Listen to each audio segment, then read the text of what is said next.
عبدالرحمن بابا فرمایي وی ورځ چې بده شي عاقل و دانا سکا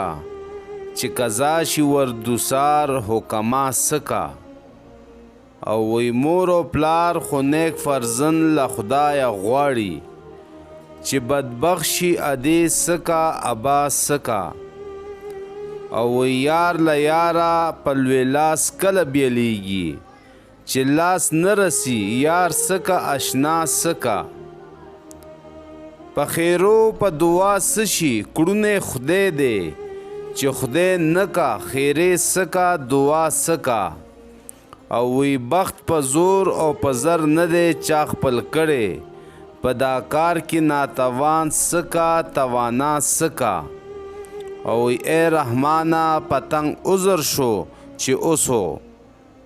اوس د شمع خندا سکا جړا سکا